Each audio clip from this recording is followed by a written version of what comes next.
இரண்டாம் கட்ட தேர்தல் இன்னைக்கு நடந்துகிட்டு இருக்கு. கர்நாடகா, அஸ்ஸாம் உட்பட இன்னும் பல மாநிலங்கள் நடந்துகிட்டு இருக்கு. அதில் பெங்களூரில் இந்தியா டுடே அப்படிங்கிற சேனல் எடுத்த ஒரு கருத்து கணிப்பு அல்லது ஒரு பப்ளிக் பைட்டு. அவங்க பார்க்குறதுக்கு ஐடி எம்ப்ளாய் மாதிரி இருக்காங்க, மாணவர்கள் மாதிரி இருக்காங்க அப்படின்னு சொல்லலாம். யாருன்னு நமக்கு தெரியல. அவங்ககிட்ட மைக்கு நெட்டி சில கேள்விகள் கேட்குறாங்க. யாருக்கு ஓட்டு போட போகிறீங்க அப்படின்னு கேட்குறாங்க. மேபி ஃபஸ்ட் டைம் ஓட்டர்ஸ் அவங்க அந்த கோடி மீடியாவுக்கு செருப்பு கழட்டை அடித்தது மாதிரி செருப்படி பதிவு தோடி அப்படின்னு சொல்கிற அளவுக்கான ஒரு பதிவை சொன்னாங்க. ஆனால் சொன்ன பதில்கள்லாம் ஒன்றும் இங்கே தமிழ்நாட்டில் எடுத்து வச்ச அடி எப்படி எங்கள் வடக்க வரைக்கும் போய் சேர்ந்துருக்கு, பெங்களூரில் எந்த அளவுக்கு ஒர்க் ஆகிருக்கு, அதுவும் குறிப்பாக ஃபஸ்ட் டைம் ஓட்டர்ஸ் அவங்கள்ட்ட எப்படி போய் சேர்ந்துருக்கு அப்படிங்கிறதுக்கு சிறப்பான ஒரு உதாரணம். அதைத்தான் இந்த வீடியோவில் நம்ம புழக்க போகிறோம்.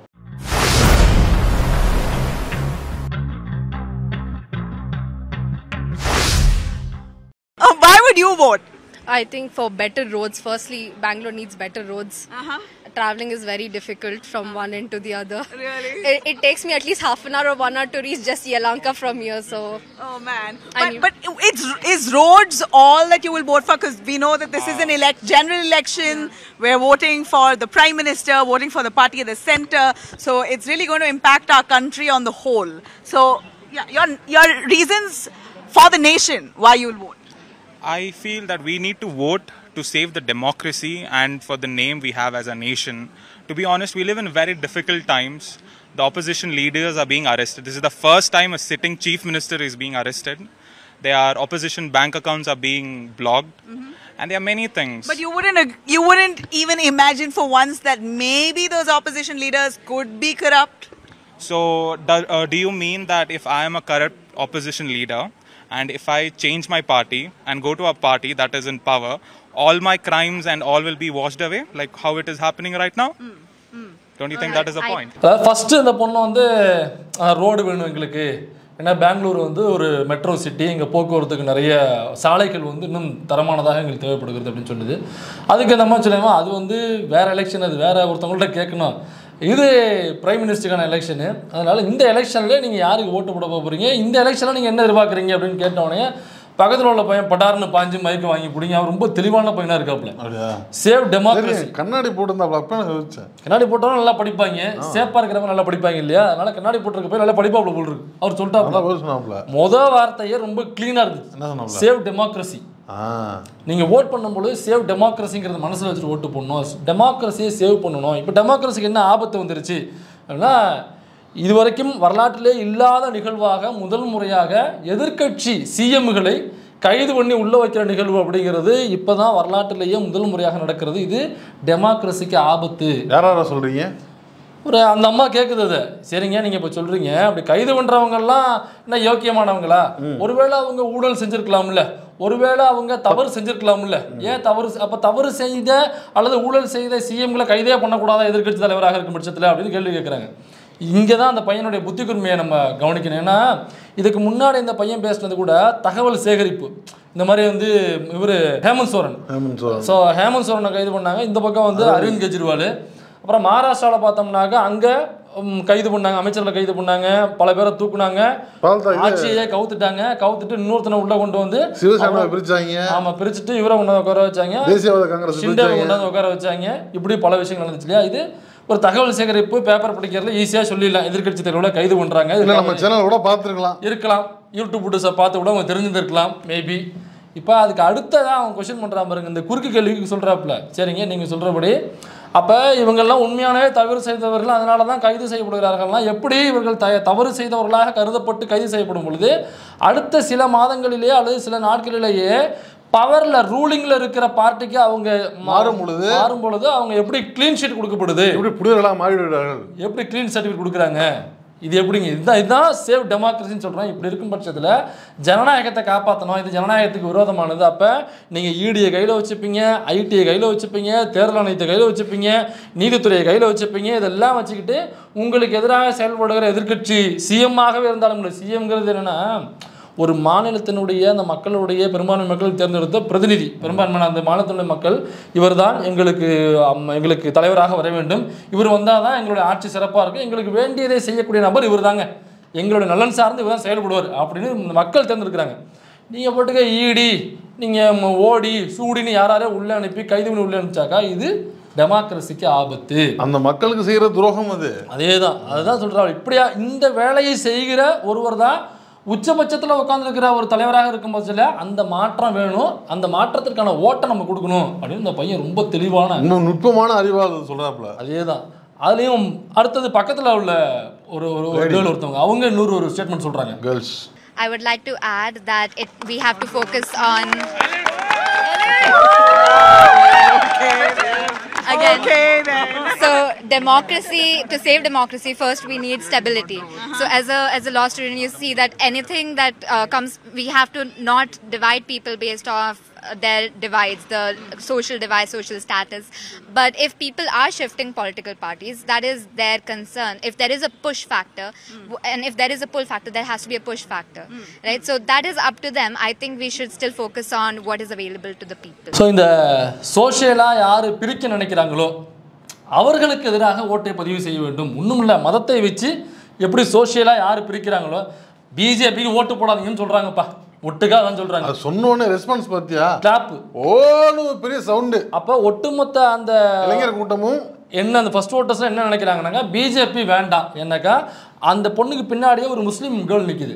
ஸோ கிறிஸ்டின்ஸ் இருக்கலாம், ஹிந்துஸ் இருக்கலாம், பார்சி இருக்கலாம், அல்லது ஜெயின்ஸ் இருக்கலாம், யார் வேணாலும் இருக்கலாம். எல்லாரும் மிக்சிங்காக இருப்பாங்க, பழகுவாங்க. எங்களுக்குள்ளே நாங்கள் ஒன்று ஒன்றா பழகிட்டு இருக்கோம். நீ பாட்டுக்கு ஆட்சியில் இருக்கிறங்கிற பேரில் முஸ்லீம்ஸ் வந்து இந்த கறி திங்கக்கூடாது, மாட்டுக்கறி திங்கக்கூடாதுன்னு சொல்லி அவனை அடித்து கொள்கிற அக்களுக்கு வீட்டுக்குள்ளே பார்த்தோம்னாக்கா அது மாட்டுக்கறியும் இல்லைங்கிறது வேற விஷயம். நான் என்ன கேட்குறேன்னாக்கா மாட்டுக்கறியாக இருந்தாலுமே என்ன தவறுன்னு கேட்குறேன். ஏன் மாட்டுக்கறியை தின்னாக்கா நீ அடிச்சு கொள்ளுவியா? ஏன் மாட்டுக்கறி திங்கிற எத்தனையோ பாப்பா மாட்டுக்கறி திங்கிற தமிழ் இல்லைங்கிற சொல்லிட்டு அவன் என்ன பண்ணுவான், சொல்லிட்டு உள்ளே போயிட்டு அவன் மாட்டுக்கறி அடிப்பான். யாரு மாட்டை அடிப்பான், மாட்டை அடிச்சு தெரியுமா? ஆர்எஸ்எஸ்ல சத்யபிரபு பேட்டி கொடுத்துருக்காப்புல அர்ஜுன் சம்பத்துக்கு மிக பிடித்த கறி மாட்டுக்கறி தான். உள்ள உட்காந்து மாட்டுக்கறி அடிப்பாங்க. என்ன மாட்டுக்கறியை தின்றவங்களாம் அடிச்சு கொள்றீங்க? மாட்டுக்கறியை தின்றவங்க எல்லாம் அடிச்சு கொள்ளுவீங்கன்னா எத்தனையோ பார்ப்பனர்கள், ஏன் நம்ம நண்பர்களே இருக்காங்க, கறி திங்கிறவங்க இருக்காங்க, இதுல பீஃப் சாப்பிடுற பார்ப்பனர்கள் இருக்காங்க. இப்ப ஸ்போர்ட்ஸ்ல இருக்க பார்ப்பனர்கள்லாம் பீஃப் சாப்பிடுவாங்க, மிலிட்டரியில் உள்ளவங்க பீஃப் சாப்பிடுவாங்க. மேபி ஆப்வியஸ்லி இப்போ எனக்கு தெரிஞ்ச பார்ப்பனர்களே இருக்காங்க பீஃப் சாப்பிட்றவங்க. என்ன பிரச்சனைனா இவங்க திங்கிறவங்க இருக்காங்க இல்லை, அவங்க பூணூல் போட்டிருப்பாங்க, சில பேர் போடாமல் இருப்பாங்க. ஆனால் திங்கிறல நீ வெளியில் வந்து பேசணும்ல, நீ ஒரு பாப்பா நீ வந்து பேசணும்ல. ஏன் மாட்டுக்கறி தின்ன என்ன தப்புங்கிறேன். நான் மாட்டுக்கறி திம்பேங்க, நான் பூணூல் போட்டிருக்கேன், நான் மாட்டுக்கறி திம்பேன், எனக்கு பிடிக்கும்னு திங்கிற நம்ம கூட இருக்கிற நண்பர்கள் இருக்காங்கல்ல. இப்போ பார்த்துக்கிட்டு இருக்கீங்க, உங்களுக்கு தெரிஞ்ச நண்பர்களே அல்லது இந்த வீடியோ பார்க்குற பார்ப்பனர்கள் இருப்பாங்க, பீஃபை வாங்கி அடிக்கிற பார்ப்பன தோழர்கள் இருப்பாங்க. அந்த பார்ப்பன தோழர்கள் தைரியமாக வந்து வெளில வந்து பேசணும். அப்போ என்ன, இப்போ பீஃப் சாப்பிட்டா என்ன தவறு? நீ திங்கிறீல்ல, உடம்புக்கு நல்லது, ஹெல்த் நானும் திங்கிற. ஃபாரின் கண்ட்ரி முழுக்க பீஃப் தான். இல்லை, ஒருவேளை அவங்க தமிழ் இல்லாதனால சொல்ல மாட்டாங்க. இவ்வளோ அப்படியே இருக்குமோ? ஓ, அதனால தான் அர்ஜுன் சம்பத் வந்து அப்படி சொல்கிறாப்லையா? பீஃப் சாப்பிட்ற தமிழ் இல்லைடா. அப்போ இந்த பாப்பானுங்களாம் அந்த வகையில் தமிழ் இல்லைன்னு சொல்லுவீங்க? இல்லைப்பா, இப்போ பீஃப் சாப்பிட்றவங்களாம் அடிச்சு கொள்ளுன்னா ராமன் பீஃப் சாப்பிட்ருக்கான், கடவுள் ராமன் பீஃப் சாப்பிட்ருக்கான்னு சொல்லிட்டு பிஜேபியினுடைய அஃபீஷியல் வெப்சைட்லேயே இருக்குது, ஒன்றிய அரசினுடைய அஃபீஷியல் வெப்சைட்லேயே இருக்குது. இது வால்மீகி எழுதின ராமாயணத்தில் இருக்குது, அதுதான் ஒரிஜினல் சோர்ஸ் ராமாயணம். அதுதான் மாஸ்டர் ஃபுட்டேஜ். அந்த மாஸ்டர் ஃபுட்டேஜ்லேயே இருக்குது, மாஸ்டர் சோர்ஸ் ஃபுட்டேஜ்லேயே இருக்குது. ஆமாம், அதுலேயே ரா ஃபுட்டேஜ்ல இருக்கு. ராமர் மாட்டுக்கறியை வெறுத்து தின்றாருன்னு இருக்கு. மாட்டுக்கறி திங்கிறவங்க அடிச்சு கொள்ளுவாங்க. அப்ப நான் அதெல்லாம் பண்ணிருக்காங்க. இவன் சொல்லியிருக்கான், அந்த உங்க பாப்பா ஒருத்தர் அவன் பேர் என்ன, துஷ்யந்தா. அவன் சொல்லியிருக்கான்ப்பா, பார்ப்பனர்கள் மாட்டுக்கறியை வளைச்சு அடிச்சிருக்காங்க. குதிரைக்கறி, மாட்டுக்கறி, ஆட்டுக்கறி, பன்னிக்கறி, மனுஷனை தவிர எல்லா கறியும் தின்றுருக்காங்க. அது மட்டும் இல்லாம எல்லாத்தையும் போட்டு கொளுத்தி யாகம் பண்ணிருக்காங்க. குவியலா மலை இளங்கன்று இளங்குருத்தெல்லாம் போட்டு தின்னுருக்காங்க. அது எப்படி தெரியுமா? இப்போ கண்ணுக்குட்டி அந்த மாட்டை அடிச்சு திங்கிறதுன்னு வச்சுக்க. இப்போ ஒரு 10 பேர் உட்காந்து சாப்பிட்றாங்க பாப்பானுங்க பந்தி, அன்னைக்கு மாடு அடிக்கிறாங்கனாக்கா 10 பேருக்கு என்னன்னாக்கா மாட்டினுடைய ஒரு குறிப்பிட்ட பாகம் அது நல்லா இருக்கும், அதை வந்து இது மட்டும் தான் செய்வாங்க, சூரொட்டி. ஆமாம், அதனாக்கா அது ஒரு டிஷ் மட்டும் தான் செய்வாங்க. இப்போ ஒரு 10-20 பேருக்கு செய்யணும்னாக்கா ஒரு மாடு பத்தாது, 4 மாடு அடிக்கணும். சரியா? எனக்கா அந்த பாகம் சின்னதா இருக்கும். நம்ம இந்த ஃபுட்டு எல்லாம் செய்றாங்க யூடியூப் சேனல். ஆமா, இந்த மாசா முழு சிக்கன் கோழி, முழு முட்டை வறுவல்னு அப்ப அவ்வளவு எடுத்துட்டு வருவாங்க. அந்த மாதிரி ஸ்பெஷல் பீஸ் எதாவது இருந்தா, எக்ஸாம்பிள் நல்லி வேணும்னா ஒரு மாட்டுக்கு 4 தான் இருக்குமா, இப்போ வந்து 10 பேர் இருந்தாங்கன்னா 3 மாட்டை தனித்தனி அடிக்கணும். 3 மாடு. இப்போ 20 பேர் தான் எத்தனை மாடு? இப்போ அந்த நல்லியை மட்டும் எடுத்துட்டு மற்ற பாகங்களை 20 பேர் அடிச்சுட்டு பாக்கி கறியெல்லாம் வீணா போகும், சாப்பிட மாட்டாங்க, அப்படியே தூக்கி போட்டுருவாங்க. இப்படிதான் இவங்களை மாட்டை அடிச்சு சோத்துக்கு மட்டும் இல்லாம, சோத்துக்கு இல்லாம இவங்களுடைய டேஸ்ட்டுக்காக இந்த குறிப்பிட்ட இந்த பாகம் அந்த பாகம்னு சொல்லி 4 பேருக்கு 4 மாட்டை அடிக்கிறது. 4 மட்டும் திங்க முடியாது. இத்தனோட வச்சுட்டு வாங்கி தூக்கி போட்டுருது. தூக்கி போட்டுருது. இவங்க அடிச்சுட்டு துஷ்யந்த் பேசியிருக்கான். பாப்பான் துஷ்யந்த பேசியிருக்கான். அப்ப பாப்பா மாட்டை திங்கிறவன்லாம் அக்கலக்கு நீ அடிச்சு கொள்வானாக்கா அப்ப துஷ்யந்த் சொல்லியிருக்கான். அப்ப அந்த பாப்பான் என்ன பண்ணுவேன்? இப்ப நின்றுட்டு இருக்கான பாப்பா அவனை என்ன பண்ணுவேன்? முஸ்லிம்ஸ் இல்லாதவர்கள் பீஃப் சாப்பிடுவாங்க. அவங்க நான் பீஃப் சாப்பிடுவேன். இந்த இவன்லாம் பீஃப் சாப்பிடுவான். இப்போ இவங்களாம் என்ன பண்ணுவீங்க? முடிஞ்சா கை வச்சு இப்போ தொட்டு பாருங்க. சாப்பிடுவில்ல மாமியார் பண்ண சத்தியமா சொல்லி மதியம் என்ன சாப்பிட்டேன் சாப்பிட்டேன் தொட்டு பாரு. அதான் தொட்டு பாரு. ஏன் பயப்படுறீங்க நீங்க? தொட்டு பாருங்க, முடிஞ்சா தொட்டு பாருங்க. அப்ப என்னன்னாக்கா முஸ்லிம்ஸை கார்னர் பண்றது. முஸ்லிம்ஸை கார்னர் பண்ணுறதுக்கு என்ன வைக்கலாம் அப்படின்னா ஃபுட்டு. ஓகே, ஃபுட்டில் பீஃப் விரும்பி சாப்பிடுவாங்களா? அப்போ பீஃப் சாப்பிட்டாக்கா பீஃப் வந்து இந்து மதத்துக்கு எதிரானதுன்னு ஒரு கோட்பாடை கொண்டு வந்து அப்போ பீஃப் சாப்பிட்றவனா அடிச்சு கொள்வது. ஏன்னா இந்து மதத்துக்கு எதிராக செயல்படுறான். அவன் முஸ்லீம்டா. அவன் முஸ்லீம். என்ன பிரச்சனை உனக்கு? இதில் இன்னொரு மேட்ரு என்னக்கா, பிரைம் மினிஸ்டர் இந்த வேலையை பார்க்குறது. பிரைம் மினிஸ்டர் இப்போ பீஃப் சாப்பிட்றாரு நம்ம என்ன தெரியல. அதெல்லாம் அடித்து வளர்த்து ஓட்டுவாப்புல ஓபிசி தானே. என்னக்கா இப்போ பிரச்சாரத்தில் பேசியிருக்காப்புல இல்லை, ஹிந்துக்களுடைய தாலியை அறுத்து அதில் உள்ள தங்கத்தை எடுத்து முஸ்லீமுக்கு கொடுத்துருவாங்க இங்கே காங்கிரஸ் ஆட்சிக்கு வந்தாக்கா அப்படிங்கிறது எவ்வளோ பெரிய வெறுப்பு பிரச்சாரம். இது காங்கிரஸ் மேனிஃபெஸ்டோவில் வச்சிருக்கு. அப்புறம் வந்து மன்மோகன் சிங் ஏற்கனவே பேசியிருக்காரு. அப்படிங்கிற பொய் பிரச்சாரத்தை பேசியிருக்காப்புல இல்லை. கார்கே போயிட்டாப்புல, பின்னாடியே போயிட்டாப்புல. இங்கே வாயா சொன்னிலோ இங்கேரியா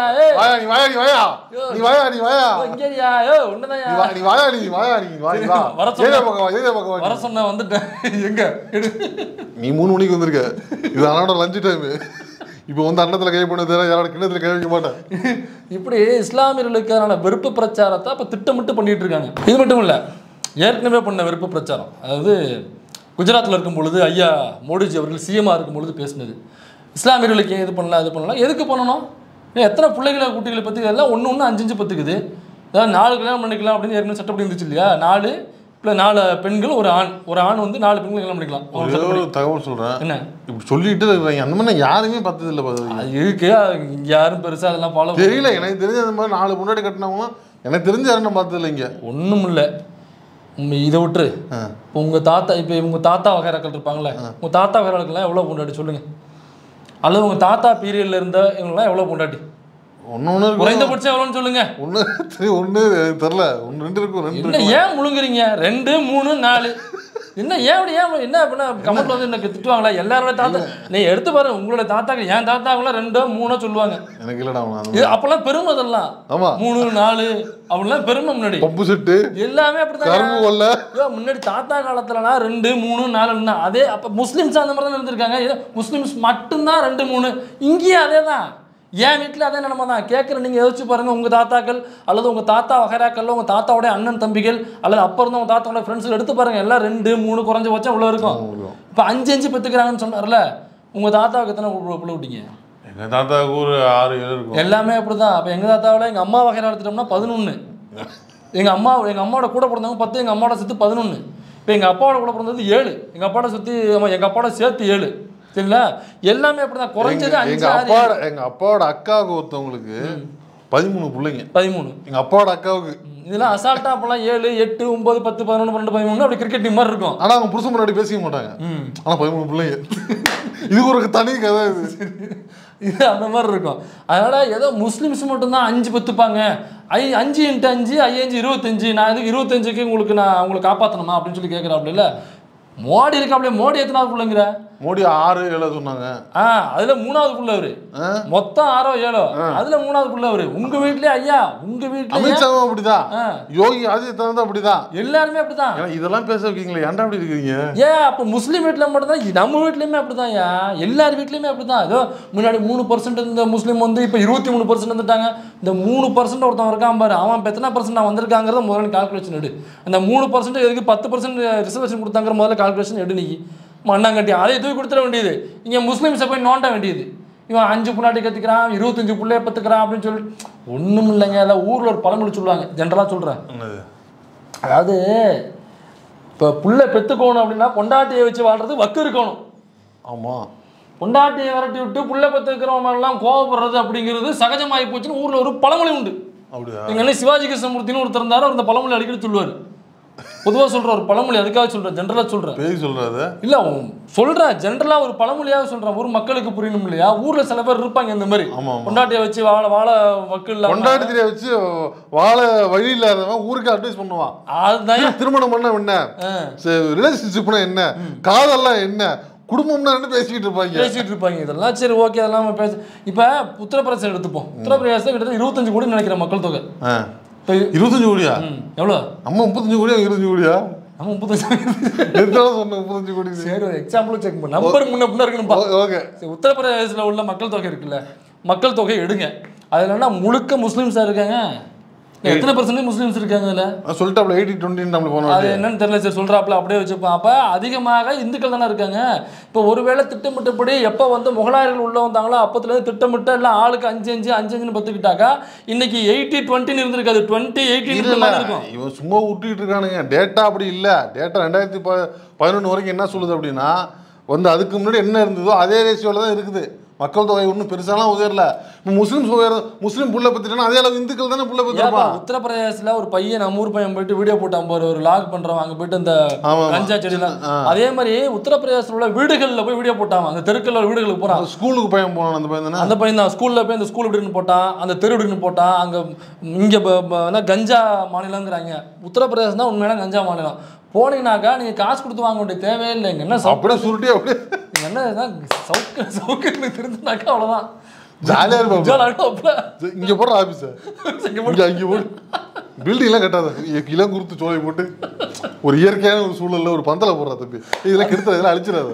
நல்ல செடிகள் அதெல்லாம் ஜாலியாக செடிகள். இப்போ அந்த பையன் என்ன பண்ணுறான், அங்கே உள்ள வீடுகள் எப்படி இருக்குன்னு போய் வீடியோ எடுத்து போடுறான். எல்லாம் காரை பூசாத வீடுகள், சரியா? கூரை வீடு, மேலே கூரை தான் காசு இல்லையோ, காரை பூசல. எல்லாருமே ஏழ்மையான நிலைமையில தான் இருக்காங்க. ஒரு வீட்டு வாசல் கரண்ட் கிடையாது. கரண்ட் கிடையாது. அது ஒரு தெருவுக்கு ஒரு வீடு, 2 வீட்டில் கரண்ட் இருக்கும். கொஞ்சம் அந்த காசு படைச்சவன் இருக்காங்க, அவன் மட்டும் கரண்ட் வச்சிருக்கான். பாக்கி கரண்ட் ஏழ்மையாக இருக்காங்க இன்னமும். நான் சொல்றது இப்போ கரண்ட்ல பார்த்தாக்கா நல்ல காமெடி, சீரியஸாக குட் காமெடி. என்னால் தான் அதை ரிசீவ் பண்ண முடியல. ரிசீவ் பண்ணாமல் தயவு செஞ்சு குட் காமெடின்னு போடுங்க. இல்லை உண்மையில் நல்ல காமெடி இது. இப்போ போனாக்கா ஒரு வீட்டு முன்னாடி நிற்கிறாப்புல ஒரு 10-15 பேர் உட்காந்துருக்காங்க. எல்லாம் புள்ள குட்டியெல்லாம் இருக்குது. எல்லாமே ஒரே வீடு, ஒரே குடும்பம். அது அந்த வீட்டுக்குள்ள அவ்வளவு குழந்தைகளும் அந்த வீட்டுக்குள்ள தான் இருக்கு. ஏன் வெளியில வந்து உட்காந்துருக்காங்கன்னா கரண்ட் கிடையாது. 40 வருஷம் அப்படிதான் இருந்தோம். அப்படி இருந்தது, இன்னமும் அங்க அப்படிதான் இருந்துட்டு இருக்காங்க அப்படிங்கிறது. அப்ப ஒரு வீட்டுல 10 குழந்தைகளுக்கு குறையாம இன்னும் உத்தரப்பிரதேசத்துல இருக்கு. தமிழ்நாட்டுல ஏற்கனவே கவர்மெண்ட் கொண்டு வந்து தமிழ்நாடு பக்காவா கடைபிடிச்சிருச்சு. அந்த ஃபர்ஸ்ட் வந்து நாம் கட்டுப்பாடு, அந்த விஷயத்தை ஃபர்ஸ்ட் இருந்தது மக்கள் தொகையை கட்டுப்படுத்துதல். அதேதான், நாம் இருவர் நமக்கு இருவர், அப்புறம் நாம் இருவர் நமக்கு ஒருவர். அதுக்கப்புறம் நம்ம ஆளுங்க இன்னும் அப்டேட் ஆப்பா, இப்ப நாமே குழந்தைகள் நமக்கேன் குழந்தைகள். அதுக்கப்புறம் இன்னும் அப்டேட்டான வருஷம் வந்துருச்சு. என்ன மஸ்து கல்யாணம் பண்ணிக்கிட்டு அப்படின்னு ஒன் நைட் ஸ்டாண்டு அது போய் குழந்தை வேணா தத்தெடுத்துக்கு இப்ப நகர ஆரம்பிச்சுட்டாங்க. ஆனா இன்னமும் என்ன இருக்காங்கன்னாக்கா ஒரு வீட்டுக்கு 10 குழந்தைங்க. இவங்க தான் நமக்கு வந்து அட்வைஸ் பண்றாங்க. ஐயோ முஸ்லீம் இவ்வளவு குழந்தைங்க, முஸ்லீமா பார்த்துருக்காங்க. ஒரு வீட்டுல 10 குழந்தைங்க, இந்து வீடு அதெல்லாம். இவங்க பூரா தான் முஸ்லீம்ஸ் மட்டும்தான் அதெல்லாம் பண்றாங்க. முஸ்லீம் மட்டும்தான். ஏன்னாக்கா எல்லா தமிழ்நாடு தவிர வடக்க உள்ள பல மாநிலங்கள்ல முஸ்லீம்ஸ் மட்டும் இல்ல, எல்லா குடும்பமும் அப்படிதான் இருக்கு. ஏன்னா மக்கள் தொகை கணக்கு பத்தி அறிவே கிடையாது. அவ்வளவுதான். அதான் அந்த கவர்மெண்ட் சரியா ஃபாலோ பண்ணல. அவ்வளவுதான். இங்க பாத்தீங்கன்னா நாடு வந்து மாநிலம் வளரணும்னா மக்கள் தொகை கட்டுப்படுத்தணும். முதல்ல உங்கள்கிட்ட என்ன காசு இருக்குதோ, இப்போ ஒன்றும் இல்லை, ஒரு தனி மனித குடும்பத்தில் என்ன பண்ணுவாங்க, உங்கள்கிட்ட எவ்வளோ காசு இருக்கோ அதுதான் புள்ள குட்டி பார்த்துக்க முடியும். ஒரு புள்ள குட்டி தான் ஒரு புள்ள பார்க்க முடியும். அதுதான் தான் நல்லா படிக்க வைக்க முடியும். அப்படின்னா ஒரு மாநிலமும் அப்படி தான். உங்கள்கிட்ட என்ன சோர்ஸ் இருக்குது, என்ன வழிவகை இருக்குதோ அதுக்கு தகுந்த மாதிரி தான் நீங்கள் மாநில மக்கள் தொகையும் வச்சுக்க முடியும். நீ பாட்டுக்க அவுத்து விட்டீங்கன்னா ஒன்றும் பண்ண முடியும். அப்புறம் நாங்கள் வந்து 1 ரூபா கொடுப்போம், 29 பைசா எங்களுக்கு கொடுப்பீங்க. இதுதான் காரணம். நமக்கே 29 பைசா, அவனுக்கே 2 ரூபா 60 பைசானாக்கா இதுதான் நம்ம வேலை செஞ்சிருக்கோம். நம்ம சரியா வேலை செஞ்சிருக்கோம், அவங்க வேலையை மட்டும் தான் செஞ்சிருக்காங்க, அது சரியா செய்யல. அவ்வளவுதான் வித்தியாசம். நம்ம வேலையோட சேர்த்து செஞ்சிருக்கோம், அவன் வேலையாவே அதை மட்டும் தான் செஞ்சிருக்கான். 2 ரூபா பைசா, நம்ம 29 பைசா. அதனாலதான் கரண்ட் இல்லை, கரண்ட் இருக்கு. அதனாலதான் அங்க பள்ளிகள் அப்படி இருக்கு, இங்க பள்ளிகள் இப்படி இருக்கு. இவரே இப்போ நேரமா புழுகிறது. இந்த புழுகிறது என்னக்கா அங்க உள்ள மக்கள்லாம் ஏமாந்துடுறாங்க. இப்பெல்லாம் பூரா கிளியர் ஆயிட்டாங்க. அங்க உத்தரப்பிரதேசம் வந்து மைக்கு நிட்டுறாங்க. ஒரு பச்சை குழந்தை ஒன்று, ஒரு சின்ன பையன் ஒருத்தன் பொடிய ஸ்கூல் போற பையன். அவன் சொல்லி ராமர் கோயில் வந்துருச்சு, சரி ஓகே ராமர் ஓகே, ஜெய் ஸ்ரீராம் சொல்லுவான். இப்போ நான் படிச்சு வளர்ந்ததுக்கப்புறம் எனக்கு வேலை யாரும் கொடுப்பான்னு கேட்குறான். ராமர் தான் கொடுக்கணும். யார் வேலை கொடுப்பா எனக்கு? எனக்கு யார் சோறு போடுவா? விஜய் தான் கொடுக்கும். இவர் வந்து சோறு போட்டுருவாரா? ராமர் வந்து சோறு போட்டுருவாரா? ராமர் கோயில் வந்து சோறு போட்டுருமா? எனக்கு யார் சோறு போடுவா? யார் வேலை வெட்டி தருவா? யார் சிலிண்டர் விலையை குறைப்பா? யார் இதெல்லாம் பண்ணுவா அப்படின்னு சொல்லிட்டு அவன் கேட்குறான். ஒரு வளர்ந்த பையன், ஒரு படித்து முடிச்ச பையன் இருந்தாங்க, எனக்கு வேலை இல்லைங்க, அந்த கோயிலை காமிச்சாக்க எனக்கு வேலை கிடச்சிருமான்னு சொல்லி அவங்க கேள்வி எழுப்ப ஆரம்பிச்சுட்டாங்க. அதனுடைய வெளிப்பாடு தான் பெங்களூரில் வந்து நிற்கிது. இதனுடைய வெளிப்பாடு தான் அங்கே போய் நிற்கிது. அதனால் இனிமேல் வந்து இந்த மதத்தை காமிக்கிற பாகுபடுத்தி அதன் மூலமாக அரசியல் செய்து ஓட்டு வாங்குறது அப்படிங்கிற இங்கே பருப்பு வேகாது. ஏன்னா தமிழ்நாட்டு மாடலை ராகுல் காந்தி கொண்டு போயிட்டாப்புல. நான் போய் பேச போகிறேன், இங்கே என்னென்ன நடக்குதோ இதை அப்படியே கொண்டு நான் இந்தியாவுக்கு அப்ளை பண்ண போகிறேன்னு வந்துட்டாப்புல. அதனால் பேசிகிட்டு இருக்கிறாப்புல, கேள்விகள் கேட்க பேசினாப்புல இல்லை. ஓபிசி எத்தனை பேர் இருக்கீங்க இந்த பத்திரிகையாளர்கள் கேட்டாப்புல இல்லை. ஒரு பதில் ஒரு பயம் வரலையே. வந்து பாராளுமன்ற பதவிகளில் வந்து செக்ரட்டரியில் எத்தனை பேர் ஓபிசி இருக்கீங்க கேட்டாப்புலையே, எந்த பதிலும் வரலையே. அதில் இப்போ போன 2 எலெக்ஷனுக்கு முன்னாடி ஒரே ஒரு வாய்ப்பு தாருங்கள், 15 லட்சம் உங்கள் அக்கௌண்ட்டில் போடுறேன், 2 கோடி பேருக்கு வேலை வாய்ப்பு, சிலிண்டர் வேலையை நான் வந்து இவ்வளோ குறைச்சிருவேன், பெட்ரோல் விலையை குறைச்சிருவேன், டீசல் விலையை குறைச்சிருவேன், அமெரிக்க டாலர் விலையை வந்து இந்திய ரூபாய்க்கு நிகரானதை கொண்டு வந்துடும், எனக்கு ஒரே ஒரு வாய்ப்பு. அப்போ மக்கள் என்னன்னாக்கா ஏமாந்து போனாங்க. என்னன்னாக்கா சரி ஒரு மாற்றம், இந்த மாற்றம்னு பேசுகிறாங்கல்ல, இப்போ அந்த மாற்றம்னு அந்த மாற்றத்துக்காக சொல்கிறேன். 2 எலெக்ஷனுக்கு முன்னாடி ஏமாந்தாங்க. மாற்றம்னு பேர கட்டாலே பயமா இருக்கு. என்னக்கா சரி ஓகே, அப்பா ஒரு மாற்றத்தை விரும்புனாங்க, சரி இதெல்லாம் கொடுக்குறேன்னு சொல்கிறாரு, இது நம்ம இம்ப்ரூவ்மெண்ட்டுக்கு நம்பி கொடுப்போம், ஆமாம் கொடுக்குறேன்னு சொல்கிறாரு, அதனால் ஒரு வாய்ப்பு கொடுப்போம்ப்பா அப்படின்னு கொடுத்தாங்க. 5 வருஷம் அப்போ இன்னும் சரி ஏதோ மாற்றத்தை விரும்பினா கொடுத்தாங்க, தொலைஞ்சு போகுது. 5 வருஷம் வச்சு செஞ்சாப்புல. அதுக்கப்புறம் திரும்ப வர்றாங்க, எனக்கு 5 வருஷம் பத்தலைங்க அந்த வாக்குறுதியை நிறைவேற்றுறதுக்கு, இன்னொரு 5 வருஷம் கொடுங்க, நான் சொன்ன நிறைவேற்றுறேன். மக்கள் யோசிக்கிறாங்க, சரி எனக்கா 15 லட்சம், 2 கோடி பேருக்கு வேலை வாய்ப்பு, பெட்ரோல் டீசலு, இந்த கற்பனை இதெல்லாம் பெரிய ஒர்க் இல்லை, இது பெரிய ஒரு எதிர்பார்ப்பு இல்லை. 15 லட்சம் அக்கௌண்ட்டில் வர, சரி ஓகேப்பா இன்னொரு 5 வருஷம் தான் நான் கழுது கொடுத்துருப்போம், எவ்வளோ கொடுத்துட்டோம், ஒரு 5 வருஷம் கொடுத்து வைப்போம், 10 வருஷம் கொடுத்தாச்சு. திரும்பவும் வந்து 2047 இந்தியா வளர்ச்சி. எனக்கு இந்த 10 வருஷம் பார்த்தா இன்னொரு 5 வருஷம் நான் மக்களை நினைச்சேன், என்ன முட்டாள்னு நினைச்சேன். என்ன நினைச்சேன் நீ? மக்களை முட்டாள்னு நினைக்கிறவன் தான் முட்டாள். அதேதான். அதனால மக்களை நீ முட்டாள்னு நினைக்கலாம், ஆனால் அடிமுட்டாள்னு நினைச்சனாக்கா அது தவறு. சரி 5 வருஷம் கேட்டால் சரி ஏமாந்து போய் கொடுத்துட்டாங்க, 10 வருஷம் கேட்டால் ரொம்ப ஏமாந்துட்டாங்க, சரி ஓகே விடு விடு விடு விடு, இப்போயே வந்து இன்னொரு 5 வருஷம் தாரங்கள் அப்படின்னு சொல்லிட்டு மதத்தை வச்சு திரும்ப அரசியல் பண்ண வந்தீங்கன்னாக்கா, ஏன்டா நாங்கள்லாம் சோத்த திங்கிறேன்னு நினச்சிங்களா இல்லை இன்னும் திங்கிறேன்னு நினச்சிங்க நீங்கள்?